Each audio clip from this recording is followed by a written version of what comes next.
Oh, okay.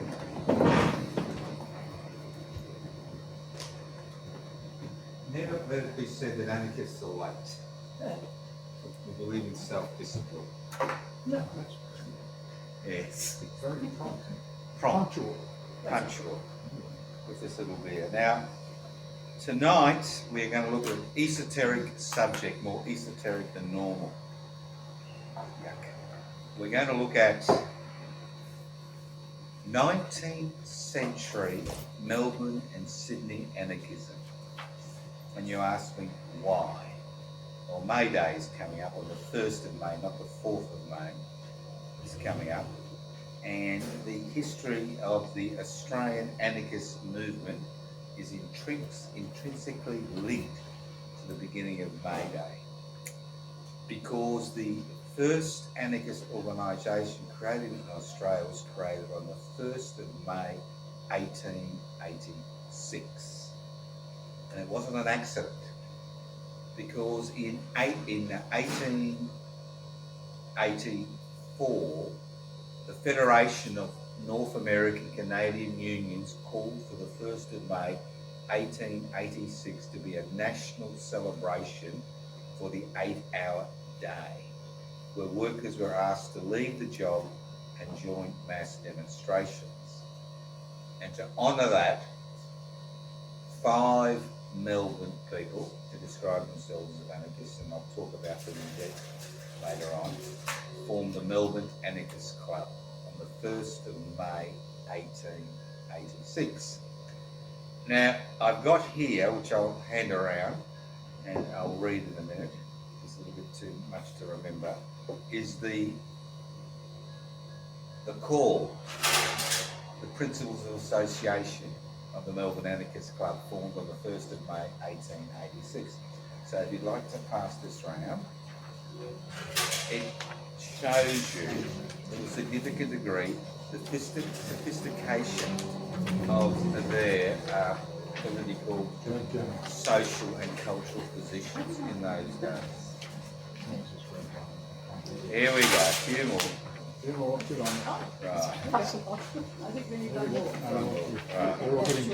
Now I put on my glasses as I've reached that stage in my life. The Melbourne Anarchist Club Manifesto. To the people of Australasia, the Melbourne Anarchist Club extends their greetings to the liberty-loving citizens of these young colonies and appeals to them to assist its members in their efforts to remove those public sentiments and public institutions which have been transplanted here from the northern hemispheres, retard social progress and happiness, and to substitute in their place the enabling principles of liberty, equality and fraternity.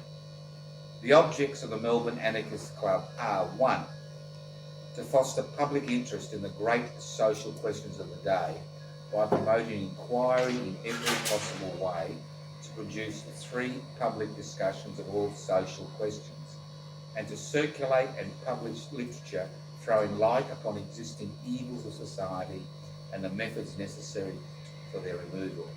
2, to foster and expand the principles of self-reliance, self-help and a spirit of independence amongst the people. 3, to uphold and maintain the principles of liberty, equality and fraternity. By liberty we mean the equal liberty of each, limited alone by the equal liberty of all. By equality we mean the equality of opportunity for each individual, and by fraternity we mean that principle which denies national and class distinctions, asserts the brotherhood of man, and says the world is my country. 4, to advocate and seek to achieve the abolition of all monopolies and despotisms which destroy the freedom of the individual, brackets, and which thereby check social progress and prosperity. 5, to expose and oppose the colossal swindle government and to advocate abstention from voting, resistance to taxation and private cooperation or individual action. 6, to foster mutual trust and fraternity amongst the working people of all ranks and to turn their attention to the common foes, the priests and the politicians and their co-adjudicators, attacking principles rather than individuals. 7, to unite the cooperation of all who have released the innate evils of our governing institutions and desire their speedy dissolution for the general benefit of humanity. And 8, to promote the formation of voluntary institutions similar to the Melbourne Anarchist Club throughout Victoria and the neighbouring colonies, and with their consent to eventually unite them, forming the Australasian Association of Anarchists. A goal which 138 years later we still haven't achieved, but that's another story for another day. So who are these people? Where do they come from? Well, most of them are actually born in Victoria. 2 brothers, and those of you who like walking, you can check this out. 2 brothers, David and William Andre, A-N-D-R-A-D-E, ran a news agency at 729 Sydney Road. No. Yes. I'm giving you the address to check out. Go on, tell me again. 729 Sydney Road, North Brunswick. Right, there should be a plaque there. And all you people who live in the, whatever it's called, Marybeck, should be agitating for a plaque to be established there, but that's a different story. These 2 brothers were in contact with basically North American anarchists and anarchists in Europe through the mail. We didn't have the internet in those days. And they were very familiar with anarchist ideas. And they decided to form this association. So who are these people? I want to look at their lives, because their lives are, in many regards, a lesson in what happens to activists who basically get nowhere. Right. Now, David Andre was the older brother. He was born in 1859, and he was a Collingwood boy. He was born in Collingwood, and he died in 1828. His brother William Andre was born in 1863, and he died in 1939. So a good long life. There are still descendants of both brothers living in Victoria and Australia. Now, who was David Andre? Well, at the age of in his early 20s, he was a thinker, a philosopher, and more importantly, a doer. He wanted to achieve things, he wanted to change things. He was also a writer. And when the Melbourne Anarchist Club was formed in 1886, they created the journal called Honesty, which is available. The full journals are available for the years 1986, 87 and 88 on the web page. Just put the journal Honesty and you can download the whole lot. It's about 120 pages. Now the fascinating thing is when you read the articles in the journal produced during this period, they're exceptionally similar to the same type of stuff that's written in 2025. Of all the labour-based organisations in Australia in the 1880s, they were the only ones that were not anti-Chinese. The Australian Labor Party and most of the radical socialist secular movement was based on anti-immigration because of free trade, so people would bring in migrants to put downward pressure on wages. Nothing new. So most of the trade union history, if you look at that period, wasn't about opposing the concept of immigration. It was about opposing people because of their racial origins. They were the only workplace group in Australia that did not have anti-Chinese sentiments and were pro-Chinese and saw the Chinese as workers like themselves. Because at that particular point in time, this was after the gold rushes, the Chinese were mainly indentured labourers working on their own farms or sharecropping outside the major regional centres, providing vegetables for the Europeans, or they were working as cabinet makers in Middleburg Street. The whole of Middleburg Street was full of Chinese cabinet makers. So they saw them as oppressed workers, and they even produced material in Chinese, right? Which is unheard of during that period. The second thing is they were interested in issues which were not discussed. It's all right, it's just gone. They were interested in issues. It's just that. They're interested in issues which we talk about today. Sex work, marriage, equality among, men and women. These were articles which you can look at, which appeared in this journal in that period. There was a far-reaching difference to what you will see in most labour history accounts. So their anarchism was not based on race or gender,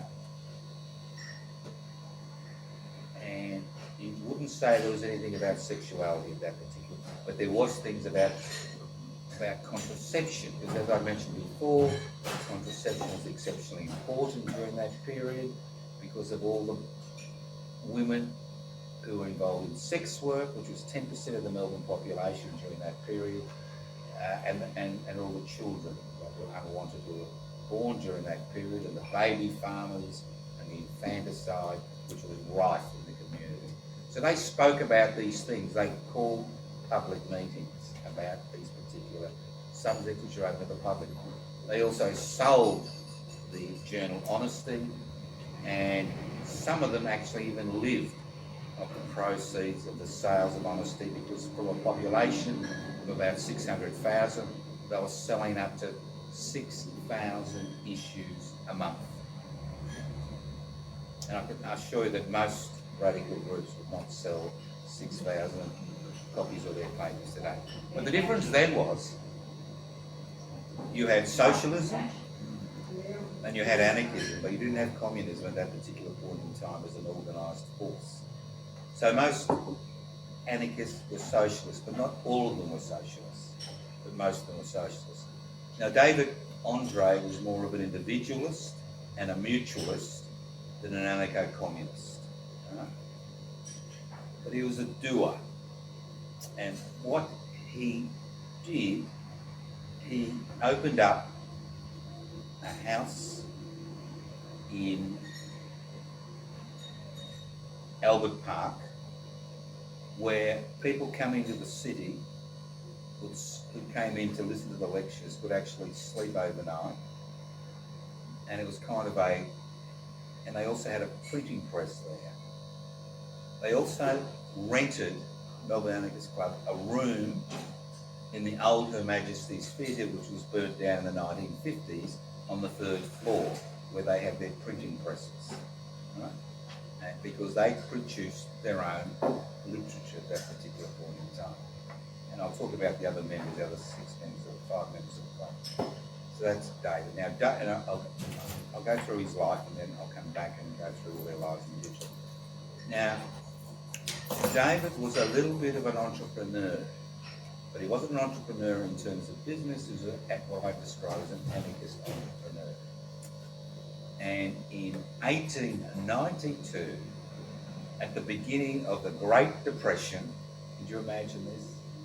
In Melbourne, in Victoria, where people were starving, the Great Depression, he established a leased a three-story store at 213 Russell Street in Melbourne, which is now a Singapore restaurant. And if you come on the anarchist tour on the 1st of May, well, that's one of the stops we do. Top story was printing, press. The second story was a meeting room. And what do you think the third story is? A vegetarian restaurant. Because many of these people were vegetarians. It was part of that type of cultural radical movement where vegetarianism was seen as a important component component of everyday existence. So here you've got this 3-storey edifice, 213 Russell Street, and and a few of you have seen it in Melbourne. This 3-storey. Now, are there any 3-storey kind of stores around? Printing presses today? Radical stores? No, there's a few shop fronts, and that's about it. So, but unfortunately, he went bankrupt by the end of 1892, and he lost everything. Not only was he involved in that, he was also involved in publishing. There are a number of articles and books he wrote, one on money, and he even wrote a novel called The Melbourne Riots, How Harry Holdfast and His Friends Emancipated the Workers. Now you can find copies of this in the State Library. Right? So he's involved in all these activities. At the same time, he had a wife, he had children, and he was doing these businesses. So, what do you do in 1892 when you're bankrupt? Well, he did what a lot of unemployed people did. Remember I spoke about this in the past, where the unemployed were so difficult to manage in Melbourne that the state government offered the unemployed land. 10 acres of free land in the Dandenong Ranges, as long as they lived on the property and cleared the property. I don't know if you've been to the Dandenong Ranges. If you go to the national parks, you can see how big those trees are. And they didn't have power saws. They didn't have, chainsaws in those days. You can understand how difficult it was. And they had to live on the property. Now, his second son was born on the property in a shack. And guess what he called him? Proudhon. Proudhon. Very important anarchist thinker. Right? And if you look at him, the birth certificates, which I've looked at, you can actually see the names of the children were named after particular anarchist philosophers of the day. No, that means here or there. Now, he also transferred his precious books, which he collected over a decade, from the shop which had failed to his new property. Right? Now, this is a tragic story, so don't get out your handkerchiefs yet. So he transferred his books, he transferred his family, he cleared the block. He became the postman for Callista. And those of you who are familiar with the Dandenong Ranges, the name David Andre may be a familiar name. But what do you think happened 6 years later in 1898? A huge fire devastated the Dandenong Ranges, and he lost everything. He's no longer postmaster. He lost every book. He lost every house they built. His family was totally destitute. And then to make matters worse, the next year they were still on the property, his young daughter, 5-year-old daughter, was bitten by a snake and died of snake poison. Because in those days there was obviously no anti-venom. So by 1902, poor old David had reached the end of his tether, and he was admitted to the Ballarat Insane Asylum. And he stayed there from 1902 to 1928 when he died. And the only reference I could find to him in the Ballarat Insane Asylum was one line which said, he was a nice old man, no, he was a gentle old man with a nice smile. So that's a lesson for all you activists about burnout. Now his brother William was a little bit more robust and not as, not as fixated on the anarchist project. And he went off to Sydney after the Melbourne Anarchist Club dissolved. Now, do you believe this? You've got this extraordinary organisation, you've got all this stuff going on, and in 1888 they have a split. Why do they split? And again, it's a central question for all radical activists. the split was based on the use of violence in achieving ends. And the anarcho-communists, and I'll speak about them in a little while, who were not against using violence to achieve their ends, and then the mutualists, with David Andre was kind of the prominent mutualist, who were against the use of violence to achieve their ends. And obviously, both sections of the Melbourne Anarchist Club couldn't come to an agreement, and the Anarchist Club folded in late 1888. So when it folded, Will Andre, who'd gone to Sydney on behalf of the Melbourne Anarchist Club, trying to form a Melbourne Anarchist Club in Sydney, stayed there for a while. Then he came back to Melbourne, and what do you think he did? He opened up a radical bookshop, as you do. He opened up a radical bookshop at 201 Burke Street, 1898, which was transferred to Swanson Street later on, and it continued functioning to 1928, but mainly, and this is the interesting thing, is there was radical stuff, material there, including translations of Lenin and Marx, but it also was a magic shop and a theatre shop. This is how he survived and ensured the shop survived. He diversified. Not just in radical literature was available, but you could go there if you're an amateur magician, buy the latest, tool to do a trick, And if you're a theatre person, you go there to buy props and costumes and things. So theatre productions. Now in 1928, he went back to Sydney.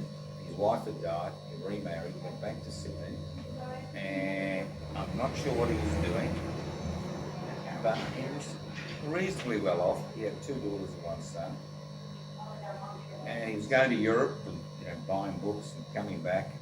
And again, in those days, you didn't have planes; you had to go by ship, so it took a long time. And in 1939, at the grand old age, was that 37 and 39, was that 76, he was surfing, enjoying himself at the beach when he was dumped by a wave and died. Another tragic end, but he had a good life, right? Now these are the 2 brothers. Now who else was involved in this enterprise? And the next person was Jack Andrews. Now Jack was born in Bendigo. At that stage it was called Sandhurst, I think in 1865. Could be wrong, 63, 65. He was a child prodigy. He went to Scott College in Melbourne for his education. And when he finished his education, he matriculated. He was working for a state government department. But in 1888, he was dismissed. What do you think this young man was dismissed for? Insubordination. Insubordination. Obviously, he knew more than they did, right? Insubordination. Now, I'm not saying Jack Andrews was a virtue of, that's what I thought, it was a virtue of psychological stable, but he was a genius. At one stage, he was considered to be the Kropotkin of the Southern Hemisphere.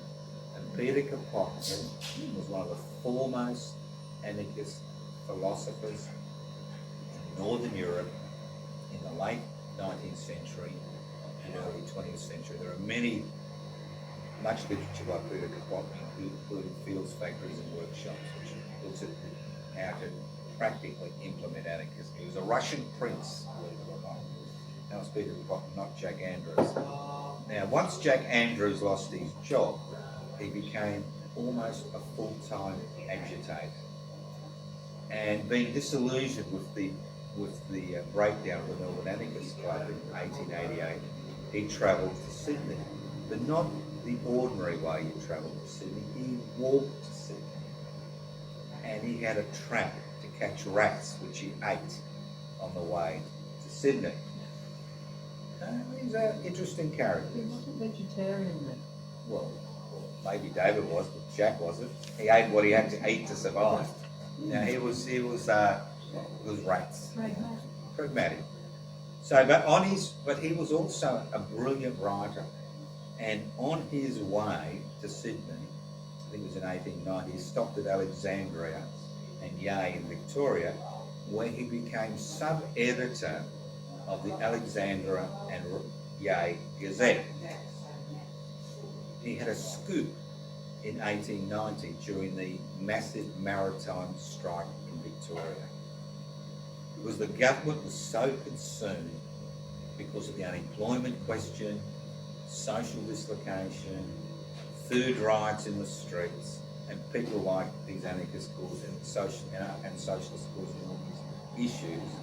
They formed a militia to protect Parliament, the Victorian Parliament House, during the big marches during the maritime strike. So, now, has anybody heard of Lieutenant Colonel Tom Price? Now, those of you who claim you know your history should know the name Lieutenant Colonel Tom. You remember him? Yes. Yeah. He was an exceptionally brutal man who believed that the best way to deal with potential insurrection is by killing people. And he gave an order to the militia: if the protesters marched towards Parliament House, the militia was to shoot low and put them down. In other words, to kill them. And when Jack Andrews found this out, nobody else was willing to publish it. He published it in the Alexandria and Yea Gazette. So if you go back to 1890 and look at that period. After that, he travelled to Sydney. Right? Obviously, he lost his job. So he travelled to Sydney. Now, this man was unusual. He wore little clothing, just enough, tattered overcoat and pants. He didn't cut his hair, which was very unusual in the 1890s. He had long hair, and he ate minimal amounts of food. He was a true Hindu, what do you call it? Sadhu. He was like a sadhu. He wasn't a sadhu, but But he didn't wear shoes either. I don't know about that. Didn't get that far. But he made his way to Sydney eventually. And in Sydney, in 1891, he was a regular in the Domain, which was a little bit like the Yarra Bank in Melbourne, where people went on a Sunday to promote their ideas. And in 1891, he produced a journal called Anarchy. And I've got a copy of, I think, the first edition. Now, he didn't have any money for a printing press for the first edition. So what did he do?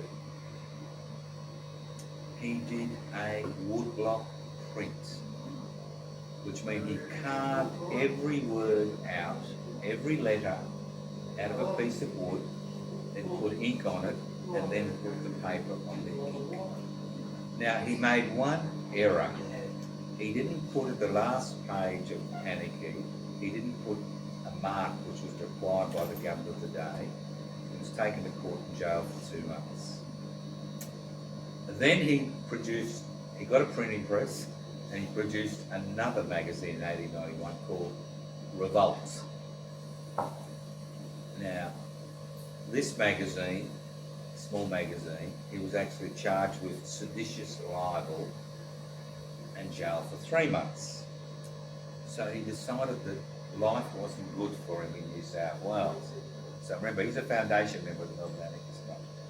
But he's brilliant. He speaks 5 languages.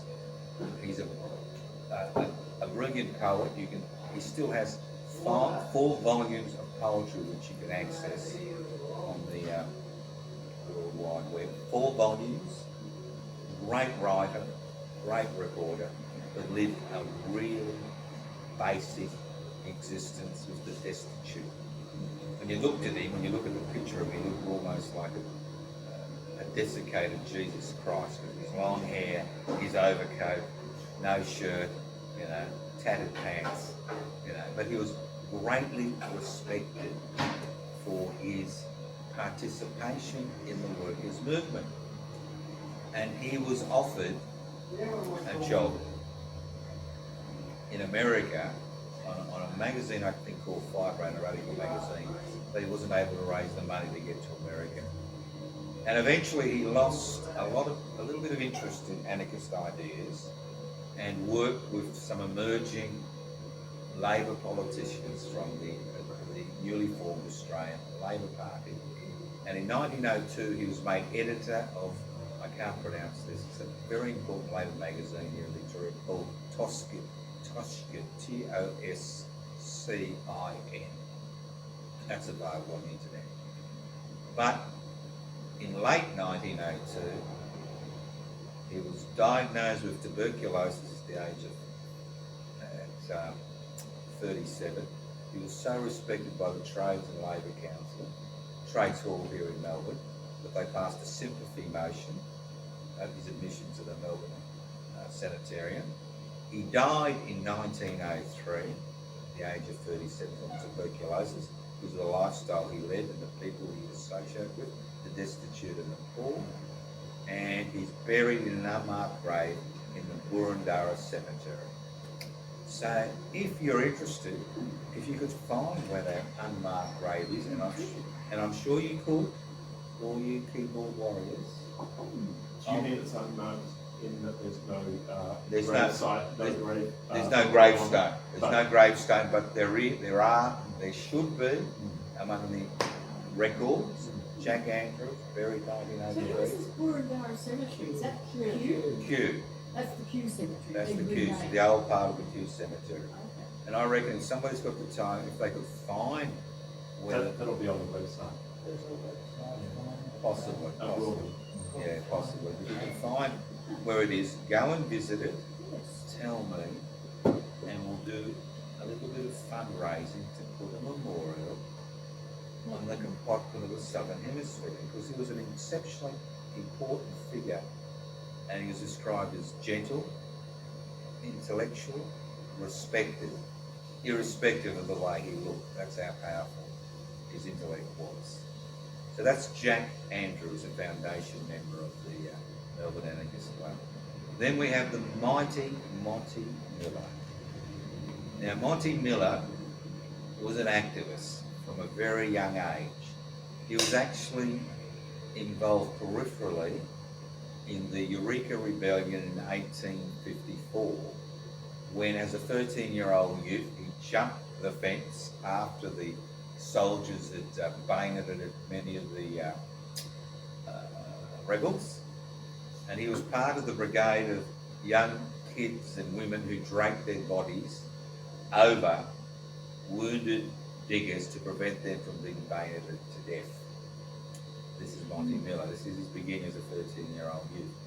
He was instrumental in the trade union movement. There will be references everywhere to Monty Miller because he lived a long life.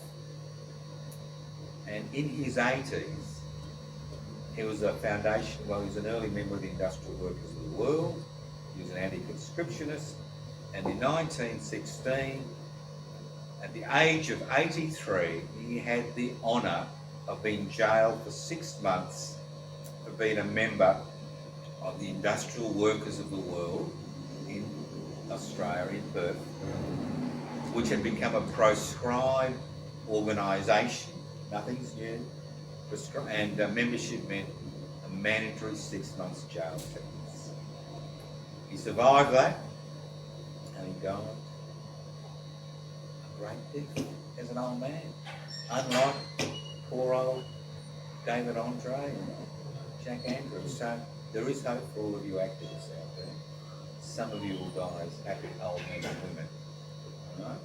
Now, that was Monty Miller. But again, there's a lot of information about Monty Miller. Tonight I want to look at the people who everybody's forgot, who played such a pivotal role during that period. Then you've got Chummy Fleming. Now, good old Chummy lived an extraordinary life from 1863 to 1950. he is the epitome of Melbourne anarchism.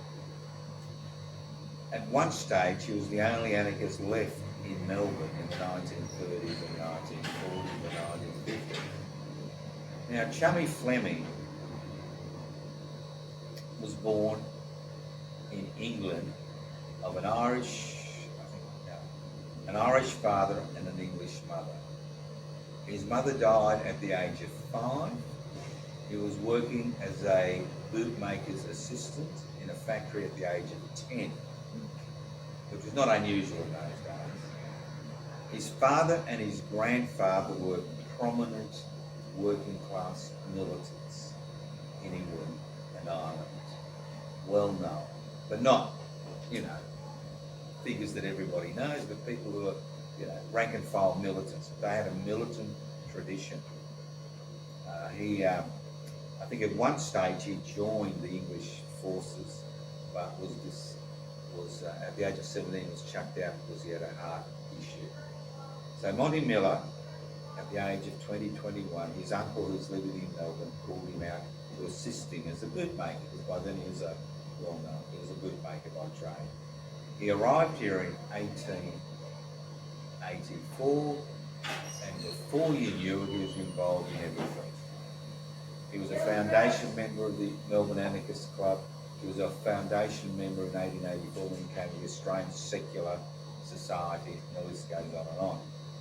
Now, he was not a writer. He wasn't a brilliant poet like Jack Andrews. He didn't write books like David Andre. He was a practical man who was interested in direct action. And that was his main way of fomenting trouble in this state. He was into direct action. So we've got a different trajectory from the Melbourne Anarchist Club. People are not intellectuals. People who, through their experience, are using direct action to raise issues which are important. And the most important issues in those days, in the 1890s, after the Melbourne Anarchist Club folded in 1888, was the unemployment question. Because in those days, there were no social security safety nets. If you're unemployed, you starve, because you have to rely on private charity. Private charity is all right when there's a few, but when there's thousands of unemployed, it doesn't work. So one of his most famous direct action things occurred, I think I'm going forward a bit, 1902, when the unemployed got together, I think it was in Collingwood, near the Trades Hall Council, with a huge banner, and it said, I'm going to get this right, it said, "Eat our flesh and blood, capitalist hyena. It's your funeral." I think it's your funeral meal. Now, could you imagine this banner? All these angry, unemployed people. So where do the angry, unemployed people go for a bit of support? They go to Melbourne Trades Hall. What happens at Melbourne Trades Hall? Obviously, the unionists who are employed are very concerned about the unemployed because they could bring down wages. So a fist fight arises between the unemployed and the unionists, and the police were called in to break it up, and the banner disappeared. All right, this is the type of action he was involved in. All right? Now, another interesting thing was that everybody thinks the May Day came out of thin air. Well, May Day didn't come out of thin air. The first May Day march that occurred, the Melbourne Anarchist Club celebrated May Day on the 1st of May in 1886, 87, 88. Okay? In 1891, we had the first official May Day march in Australia, which occurred at Barcaldine in Queensland during the height of the shearers' strike, where over 1,000 people were involved in the march, 600 shearers on horseback, people carrying Eureka flags because they understood the significance of the Eureka Rebellion, and marching behind, believe it or not, an old fellows band. Now, people don't seem to understand that in those days, if you worked, you are a member of a mutual society which was created by workers where they gave so much a week into their mutual society they had created. And that mutual society then looked after them if they became ill or unemployed.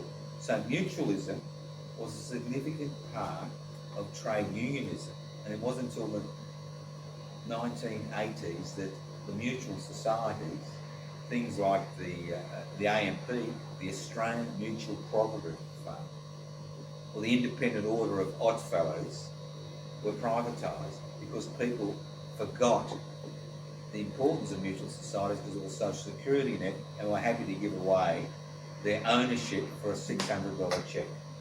So these mutual societies had all these interesting names. Independent Order of, Oddfellows, the Rebecca, it just goes on and on. So that's the first march. In 1892, Chummy Fleming organises the first May Day march in Melbourne. He was the coordinator of the first May Day march. He organised in 1892, but the first one occurred in 1893. And between 1893 and 1950, the year he died, 1949 I should say, he was involved in every May Day march. But being an anarchist, what he did in 1894 was call for a coalition of disparate groups to form a May Day committee.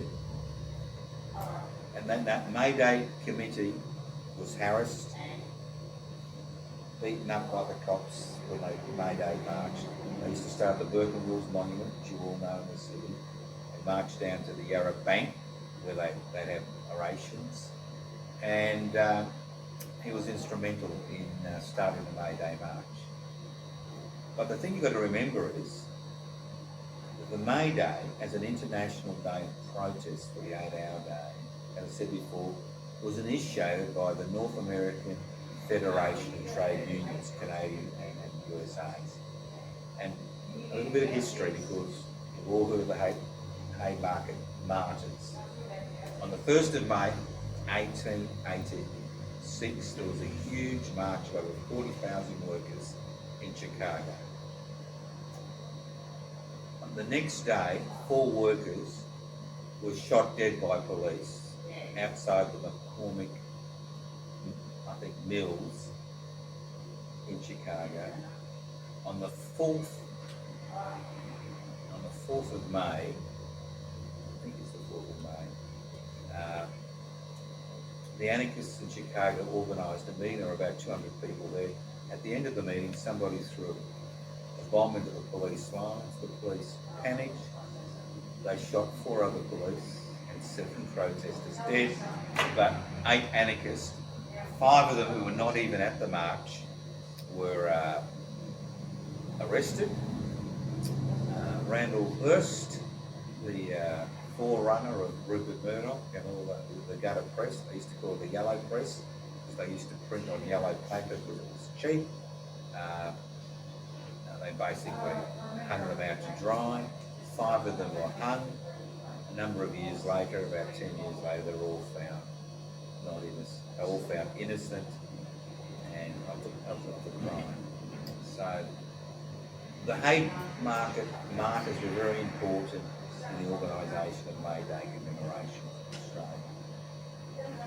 An interesting side story, which has got nothing to do with the anarchists, is remember Joe Hill?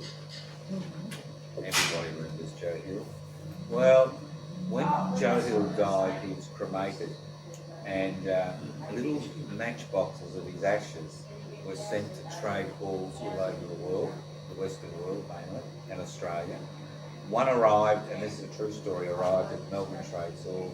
They said, "Who the fuck's Joe Hill?" and threw the matchbox in the fireplace.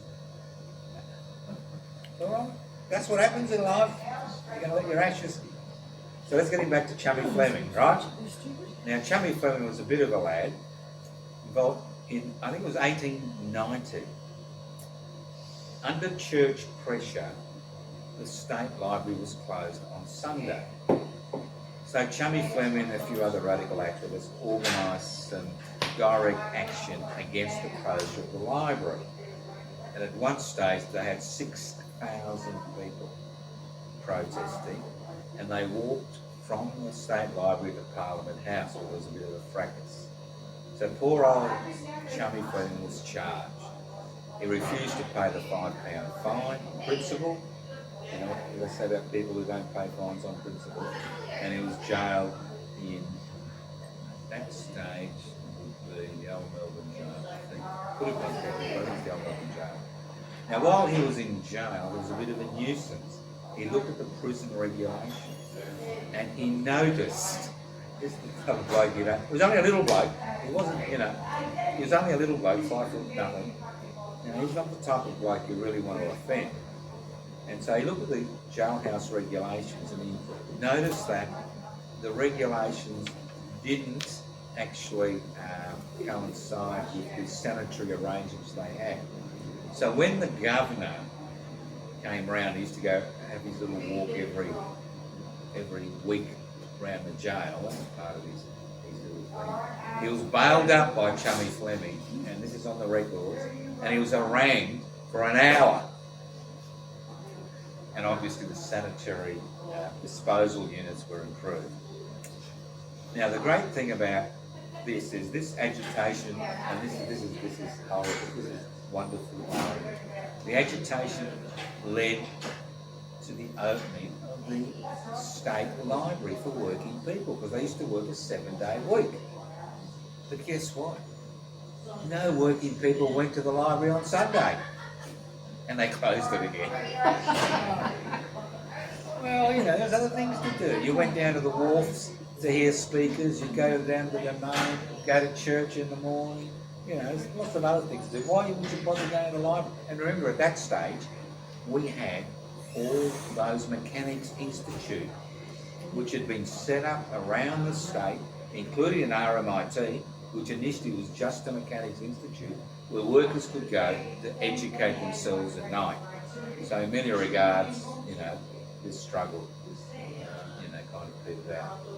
Now, Chummy never got a bush block, because he was always in employment as a bootmaker. He was a professional, he could make good boots. And he had a shop in Lygon Street. Now, the unemployed question was quite severe, and Chummy was a bit of a lad. And on the 1st of January 1901, when the Australian Federation was declared, they had a big Knees Up Mother Brown celebration in the exhibition centre, which had been established in the 1880, you know, for the International Exhibition. So guess who gate crashed the Federation party? Chummy Fleming.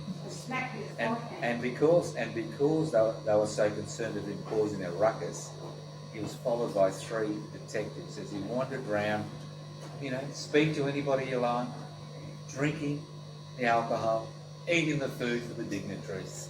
So there you are. You always said it was an anarchist at the Federation Party on the 1st of January 1901. Now comes the most fascinating part, well, one of the fascinating parts of Chummy Fleming's life. Chummy Fleming, although he was a small man, was quite brave. And you all know Princess Bridge. Now, Lord Hopetoun was the first Governor General of Australia. Lord Hopetoun. And he was an interesting man. And he believed that the Australian government was underpaying him for his services. So he was really pissed off with the Australian government. And apart from Governor Hollingworth, who was forced to resign, he's the only other governor that's ever resigned in turn, right? So he's in his little fancy carriage, travelling across Princess Bridge, and who jumps in front of the carriage? In front of the horses? Chummy Fleming! And the police want to clear him away, and the governor said, no, let me hear the man, you know. So Chummy jumped on the coach's running rail. They had a good conversation, about an hour, about the unemployed, and they struck up a friendship. The anarchist and the Governor-General, because remember the seat of government at that stage was Melbourne, until Canberra was created. They struck up a friendship. And was a very nice friendship. And the governor felt so highly of Chummy Fleming, his principal Stan, the Governor General, that he lent him, gave him a permanent loan to build a little house at 6 Argyle Street in Argyle Place in Carlton. Wow. So the governor gave him this money, and he, for the first time in his life, he had a little bit of security as far as his home was concerned. But it gets better than that. In 1902, Lord Hopetoun resigned. He had enough of being paid peanuts by these colonials. So as a final gesture of defiance, he gives Chummy Fleming 25 dozen bottles of French champagne from his cellar. True story, and there are pictures, and a heap of money, a bag full of money, so Chummy Fleming can distribute it on the understanding that Chummy Fleming will distribute it to the poor and the unemployed. So Chummy's got his bootmaker's shop in Lygon Street, right?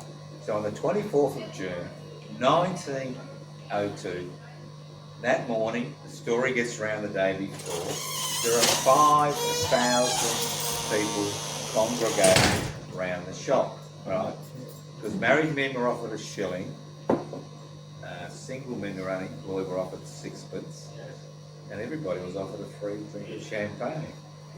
So by the end of the evening, end of the day, it was just a riot. People were pissed everywhere. They're not used to champagne, they were used to beer. And there are, if you go into the Age, 24th of June, maybe the 25th, the day after, look at the reports. There are beautiful pictures of Chummy, you know, with his overcoat, simple shirt, and he's outside his bootmaker's shop, with a bottle of French champagne with, you know, the wicker basket, you know, around the bottom of the champagne.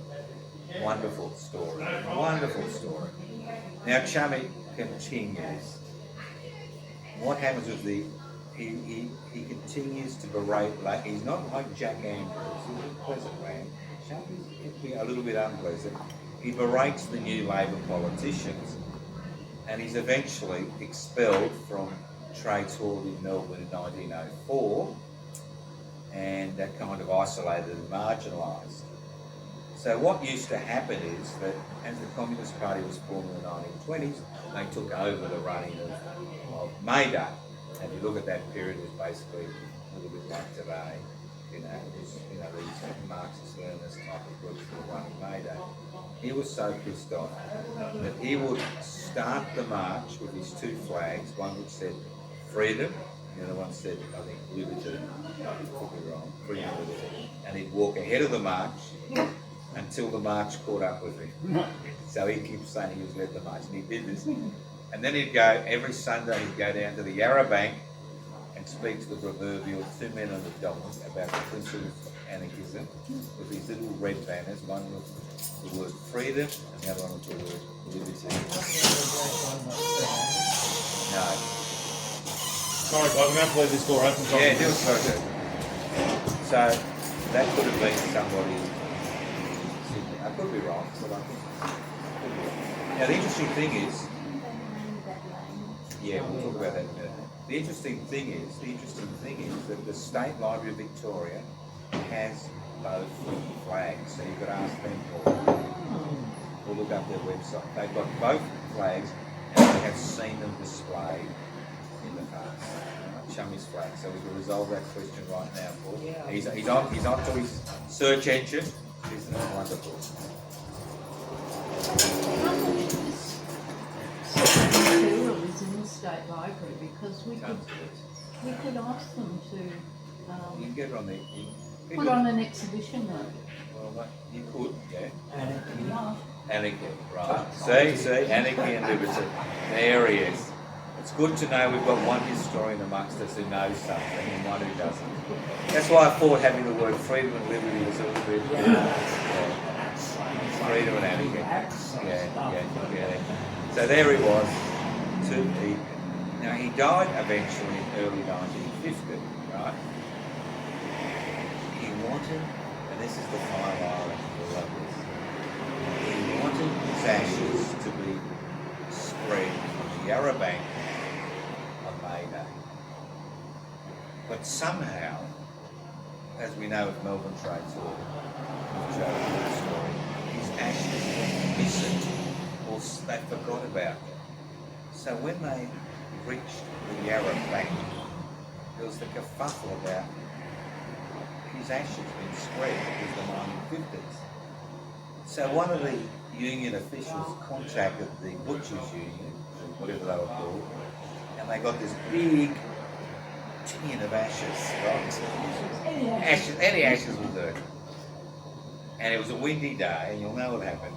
They threw the ashes into the crowd, and the ashes came back onto the official dais, and everybody was choking in the fact that they thought they'd, swallowed Chummy Fleming's ashes. That's where So the saying in the people Bowski comes from. yeah, which way?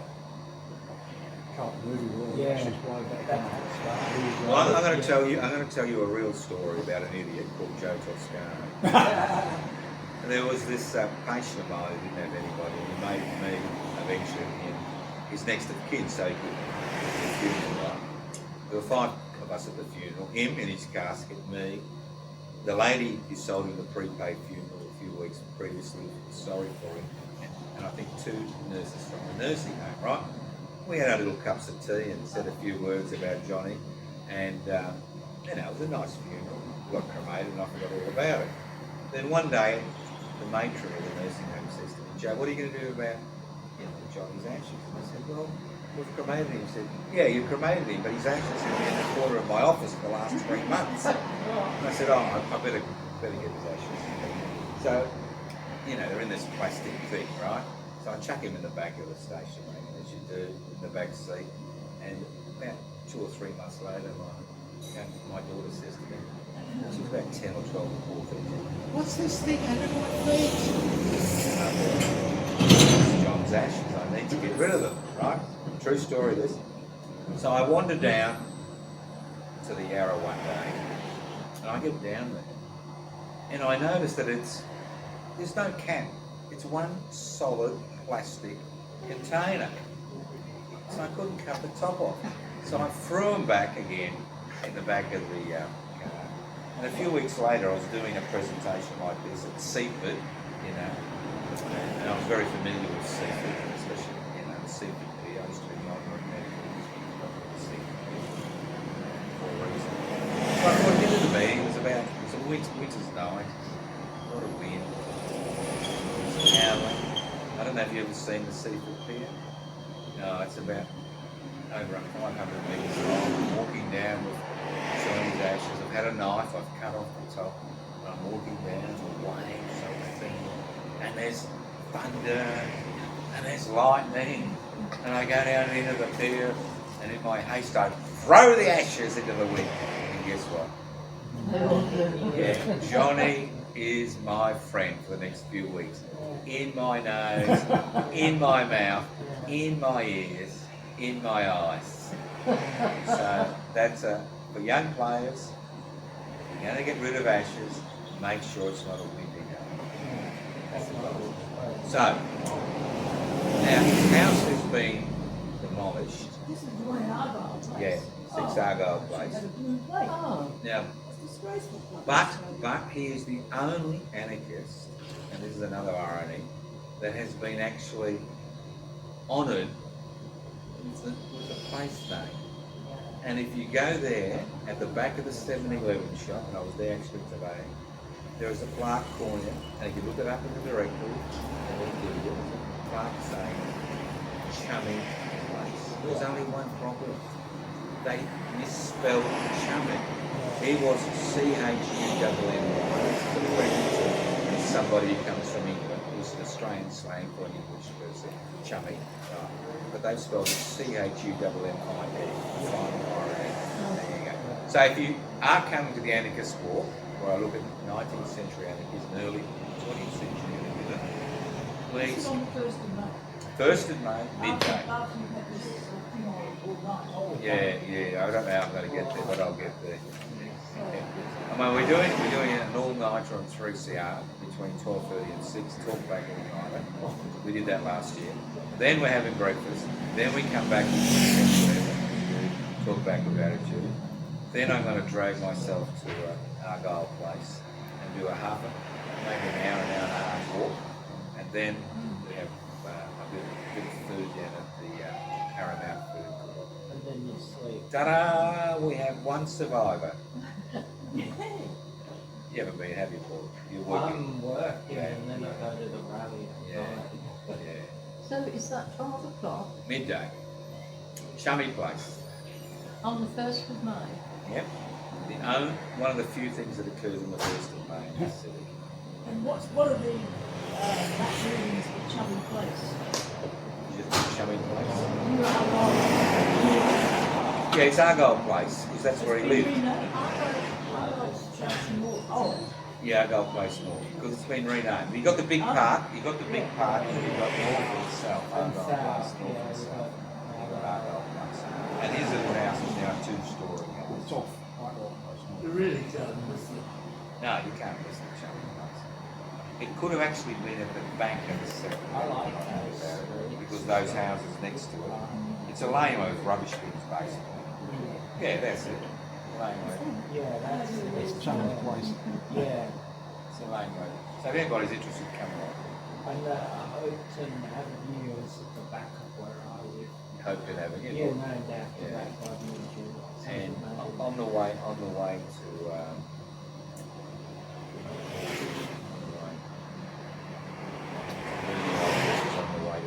to Ballarat, you've got a Hope, new suburb called Hope. There's a lot of Hopings around the place. Oh, there's also. Yeah, but he gave the finger up to the new federation. The only lack that I could find in their philosophy and writings and actions was the fact that there is no mention of First Nations people in any of their publications. Yeah. And to a significant degree, I think this is because at that particular point in time, there was a theory that they were going to die out. And most likely, they had contact with Chinese, and they understood the kind of people who were sick, women who were sex work, and all the problems associated with that. I think they would have had very little contact with First Nations people. Because most of them by that time weren't Fitzroy, they later on. They were basically become a junker. Yeah, down the Cumber junkers.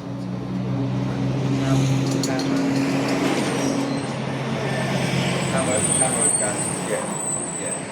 So that's the only thing I can see where they got a bit of a thing. But it's different to us because obviously since the 70s it's become a major issue. So all I can say is the Melbourne Anarchist Club is important. Chummy Firming died in 1950. We think was the only living anarchist left in the city of Melbourne, possibly Australia. There may have been the next group of people would have been the Libertarians, the Sydney Push, which came out in the late 1950s, which is very individualistic. The Sydney Push, the Industrial Workers of the World, which are big, which weren't specifically anarchists, but they were big during the anarchist social struggle, died out by the 1920s. So any queries or questions before we wrap up? But I do invite you all to come on the 1st of May. It's interesting. There are a number of pit stops we make. There are significant sites that mark the anarchist movement over the period between 1886 and the beginning of World War II. And they're there, and they're within a very short walking distance of each other. Now, I could tell you about the only history of the 8-hour monument. It's another history which is full of irony. Well, when you go there and you look at this 8-hour monument which was established in 1903, let's not forget that in Ballarat, an 8-hour monument was established in 1858, which is 2 years after the 8-hour monument was established. And that's only for stonemasons in Victoria. And let's not forget it was the Sydney stonemasons who were the first to achieve the 8-hour day, but it was a 6-day week. So why did they establish an 8-hour monument Ballarat in 1858, 2 years after that achievement. If you go down to Ballarat, the first monument you will see as you drive into Ballarat through the main highway is that 8-hour monument, and the Ballarat Trades Hall continues to have a march on the 1st of May and goes to that 8-hour monument. So why was the Melbourne 8-hour monument established in 1903? Because every time they collected money, some bastard stole it. Oh, Somebody in Trades Hall pocketed the money. And it wasn't until 1903 they had enough, they actually had enough ready cash to establish the monument. And remember, Melbourne had the first trades hall in the world, which I think was 1856. But, well, it was basically a tin shack initially, and then it became a magnificent building later. First in the world. First one, I read much of history. Trades hall in the world was in Melbourne. Melbourne Trades Hall. The second one was in Ballarat. I was a poor Stone person. mason. Yeah, you had to be a stonemason. Say down there. There you go. That's So- the symbol on the Yeah, Nice. monument. So how long was it before other people apart from stonemasons got the Well, it took years, it took decades. I mean, remember originally it was the Trades Council, Trades Hall. It wasn't until the 1890s that the unskilled workers were incorporated into the trade union movement, and then it became the Trades and Labour Council. And it was mainly the women working in the sweating garment industry, which were in the late 1880s, which were responsible for the trade union movement to actually take up the cause, not only of women workers, but unskilled workers. And if you look at the heydays of the trade union movement in the 1890s, you can see pictures of thousands, if not tens of thousands, of people marching on Labor Day, which was the central day. It wasn't May Day, it was Labor Day, marching behind their trade banners. And the marches used to go on for hours. And you all know the history of what happened to Labor Day, don't you? I remember. What happened is Oh, well, Bolte, then you have in fun. an attempt to break down trade union power, created a festival on Labor Day, which was called Nooba. And you know what it's called Stick Nooba? it up your butt. Yeah, but you know why? Well, Yeah, because they got the Aboriginal elders as the name. Yeah. and- No, they didn't. You wouldn't. Oh, come And on. what is In the the 50s, you would go near an Aboriginal elder. Oh, What happened is that the father of Linomus, I've forgotten his name, his first surname is Linomus, he worked for the Trades Hall, and they approached him for a suitable name, and he said, Moomba, which means stick it up your ass. It really does. Yeah, they did approach. They did approach the old. Yeah, Onus, the elder Onus, Lynn's father, Linomus' father, he was a well-known artist. Yeah. There's a lot of fascinating history. You can get all this from the web, but the State Library does have some interesting paraphernalia. Because what does an activist mission do? Because we're all going to die. Is you will your archive to the library. They don't have to take it, but if it's interesting, they will take it, especially if you create. The trouble is, virtual age, there's nothing on paper. There's very few leaflets. They've got a magnificent collection of radical posters, which they've actually displayed many years ago. Yeah, they've got a magnificent collection there. But the trouble is, nobody's producing posters. There's nothing physical that's going to the State Library. It's all virtual. Which means that our history, it means our history disappears. Very few political posters. Oh, there are. I've got photos. It's got photos. I like it. I'm gonna turn off the video. It's just a nice little artistic drawing. Yeah. But so many of the I was equipment. sticking on. I was